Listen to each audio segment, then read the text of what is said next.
আজকে আমরা আছি হচ্ছে পাবনায়। আর হচ্ছে আজকে তারিখ কত? 21। 21 নভেম্বর 2025। রোজ শুক্রবার সকাল 7টা না 8টা। সকাল 7:56 আমরা এখন আছি হচ্ছে পাবনা মানসিক হাসপাতালে। তো এইখানে আসার পর এই হাসপাতাল দেখার আগে যেরকম ইন্টেনশন চিন্তা ছিল বা যেরকম মনে হওয়ার কথা ছিল, ওভারঅল পাবনা সম্পর্কে সকালবেলা যা দেখলাম, তোমার কাছে কি মনে হয়? না, এই হসপিটাল এটা তো অনেক গুরুত্বপূর্ণ একটা স্থাপনা বাংলাদেশের জন্য।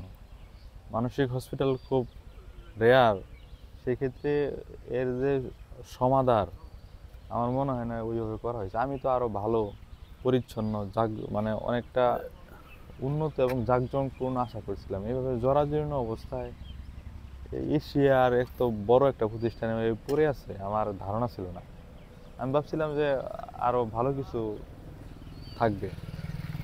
এদিকে ফাঁকা মাঠ আছে অবশ্য, কিন্তু এর মানে বিল্ডিং এর অবকাঠামোগুলো আরো সুন্দর হওয়া উচিত ছিল এবং আরো ভালো হওয়া উচিত ছিল। এটা আমার মনে হয় যে যখন মানে স্থাপত্যকালে যতটুকু করা হয়েছিল ততটুকুই, আর কোনো বর্ধিত করা হয়নি। বিল্ডিং তার যা ছিল তাই মনে হয়, কোনো কিছুই মানে কোনো কিছুতেই হাত দেয় নাই। আর কোনো কিছু হাত দেয় না। আজব একটা বিষয় এই চিন্তা যে করো। দেখো এখানে একতলা একতলা বিল্ডিং, এই যুগে একতলা বিল্ডিং হয়? ওই পাশে মনে হয় দোতলা দুটো বিল্ডিং আছে, আর কোনো বিল্ডিংই নেই। দোতলা ওই যে বিল্ডিং আছে, এরিয়াও আছে, দোতলা বিল্ডিং এর উপরে মনে হয় কোনো বিল্ডিং নাই। একটা মানসিক, এটা স্পেশালাইজড একটা হসপিটাল না?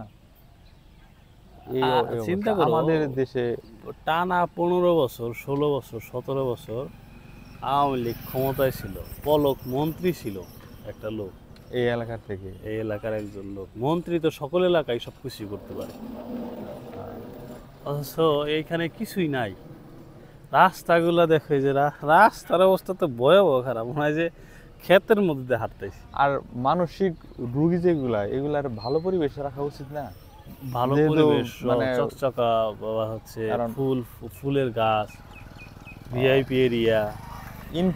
ইনফেকশন জনিত যেগুলা রোগ, ওইগুলা তো আর মানসিকভাবে অতটা প্রফুল্ল থাকার দরকার পড়ে না, ওটা মেডিসিনের কারবার। আর মেন্টাল হসপিটাল আরো সুন্দর হওয়া উচিত, এরকম আমি আশা করিনি। কোনো কিছুই নাই, মানে যে খালি হসপিটালগুলো খারাপ হয়েছে। যে গ্রামের মধ্যে বাড়ি যেরকম না, দেওয়াল টেওয়াল থাকে না, এরিয়া থাকে না, বাউন্ডারি থাকে না, এই এরকম অবস্থা। ফাঁকা জায়গা ছিল, কয়টা বিল্ডিং খাড়া করে দিছিল ওরা, এটা নিয়ে ওরা আছে। পাবনার মানুষ এই মানে এটা হলো ওন করে না। পাবনার মানুষ দিয়ে কি হবে? এটারও আমাদের ব্যবস্থাই এরকম, আমাদের দেশের সিস্টেম এরকম। না, এটা যদি ঢাকায় থাকতো এরকমও থাকতো নাকি? তাই নিজ জেলার একটা দায়িত্ব আছে না, আমার প্রতিষ্ঠান আমি দেখবো না? হ্যাঁ, এটা একটা ব্যাপার স্যাপার থাকে। এই হলো অবস্থা। ঠিক আছে, হতাশা ছাড়া আর কিছু করার নাই।